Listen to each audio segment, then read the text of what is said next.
Supreme court نے ایک اہم فیصلے میں قرار دیا ہے کہ خواتین کو کسی رسم رواج یا جرگے کے فیصلے کی بنیاد پر وراثت سے محروم نہیں کیا جا سکتا، کیونکہ ایسا ہر طریقہ کار قرآن و سنت اور ملکی قانون کے منافی ہے۔ ٹرائل کورٹ اور ہائی کورٹ نے جائیداد میں حصہ مانگنے والی خواتین کے حق میں فیصلہ دیا، جسے سپریم کورٹ نے بھی برقرار رکھا ہے۔ یہ موقف بھی مسترد کر دیا ہے کہ کسی قبائلی رسم یا مبینہ رواج کی بنیاد پر خواتین کو وراثت سے محروم کیا جا سکتا ہے۔ عدالت نے واضح کیا کہ اگر کسی رسم رواج یا جرگے کا فیصلہ خواتین کے شرعی حق کے وراثت کے خلاف ہو تو وہ ابتدا ہی سے کالعدم اور غیر قانونی ہے، کیونکہ کوئی جرگہ قرآن و سنت سے حاصل شدہ حق ختم نہیں کر سکتا۔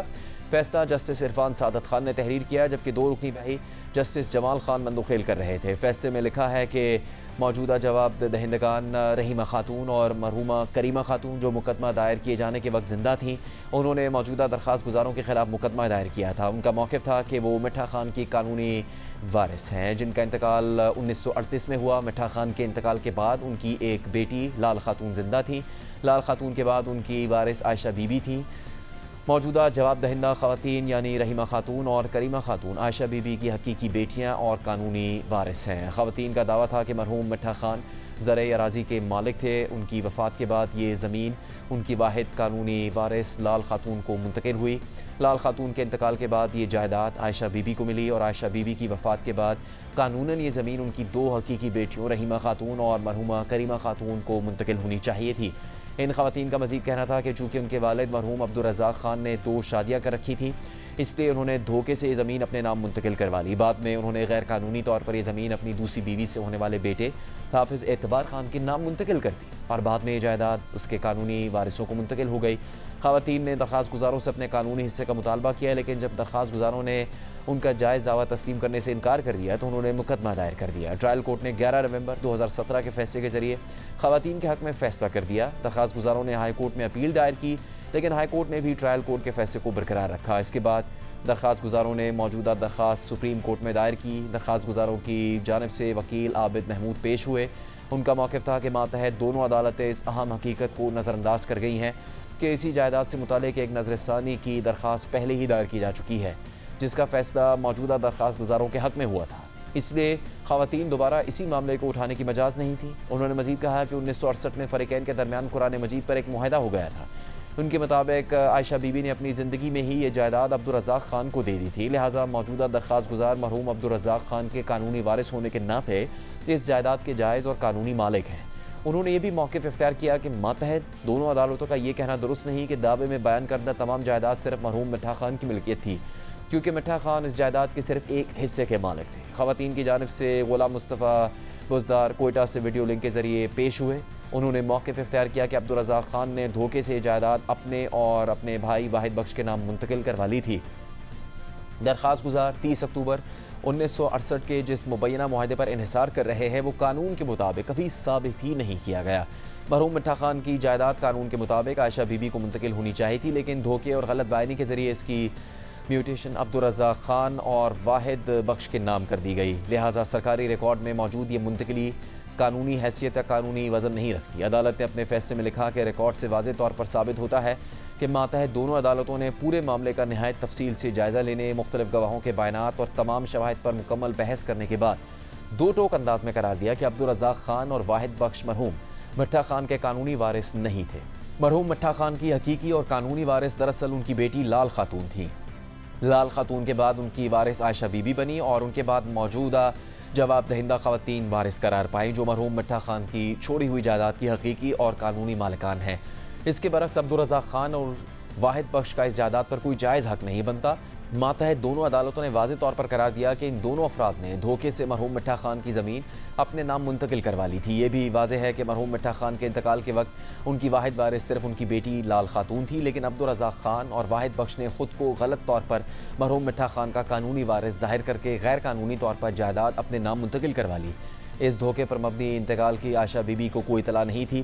جب بعد میں انہیں اس کا علم ہوا تو موجودہ جواب دہندہ خواتین نے درست طور پر عدالت سے رجوع کیا، لہذا ہمارے نزدیک درخواست گزاروں کی جانب سے مدت میعاد یعنی لمیٹیشن کا اعتراض بالکل بے بنیاد ہے۔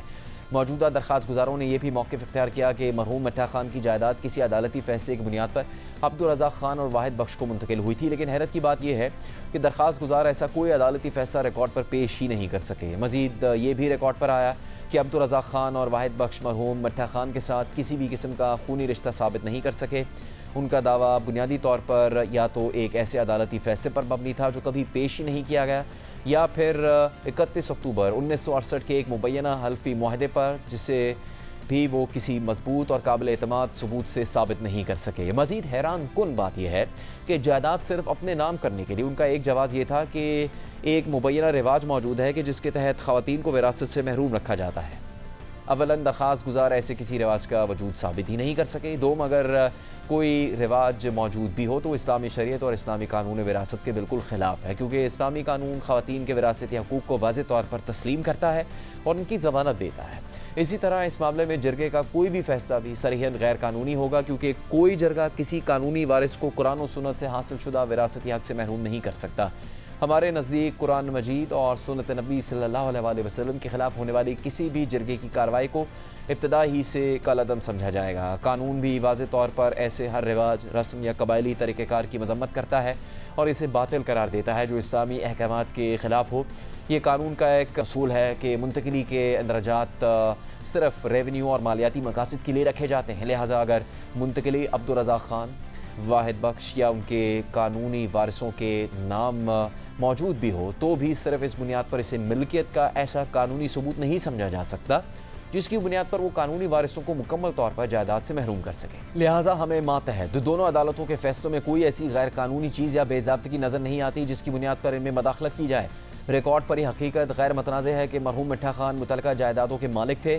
1938 میں ان کے انتقال کے وقت ان کی واحد وارث صرف ان کی بیٹی لال خاتون تھی۔ قرآن مجید کی سورہ النساء کی آیت 11 میں موجود واضح اسلامی حکم اور پاکستان میں سنی مسلمانوں کے لیے نافذ اور تسلیم شدہ فقہ حنفی کے مطابق اگر میت کی صرف ایک بیٹی ہو تو وہ اپنے والد کی چھوڑی ہوئی جائیداد میں سے نصف جائیداد کی حقدار ہوتی ہے۔ اس کے بعد اگر کوئی باقی ماندہ حصہ رہ جائے تو شریعت کے مطابق باقی حقدار وارثوں کو ان کے مقررہ حصوں کے مطابق منتقل ہوتا ہے، اور اگر ایسے کوئی حصے دار موجود نہ ہو تو پھر وہ باقی حصہ بھی قرآنی وارث کو مل جاتا ہے۔ اسی لیے لازمی نتیجہ یہ ہے کہ 1938 میں مرحوم مٹھا خان کے انتقال پر لال خاتون کو ان کی جائیداد کا صرف نصف حصہ ملا تھا۔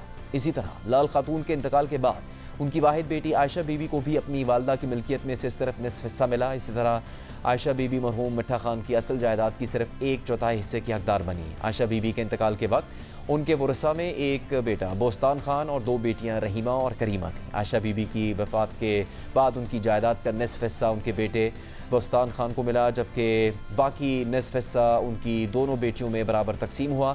لہٰذا موجودہ جواب دہندہ خواتین جو عائشہ بی بی کی بیٹیاں اور قانونی وارث ہیں صرف اسی جائیداد میں حق رکھتی ہے جو شریعت کے مطابق عائشہ بی بی کی وفات کے وقت ان کی ملکیت تھی۔ اسی لیے ان کا حق صرف عائشہ بی بی کے اس 1/4 حصے میں ان کے مقررہ شرعی حصوں تک محدود ہے، اور وہ مرحوم مٹھا خان کی پوری جائیداد کی حقدار نہیں ہے۔ لہٰذا ہم ٹرائل کورٹ کے فیصلے اور ہائی کورٹ کی جانب سے اس کی توثیق کو برقرار رکھتے ہیں، اس وضاحت کے ساتھ کہ خواتین کے نام ریونیو ریکارڈ میں زمین کا اندراج اور انہیں اس کا قبضہ دینا صرف اور صرف اوپر بیان کردہ اسلامی قوانین وراثت کے مطابق ہی عمل میں لایا جائے گا۔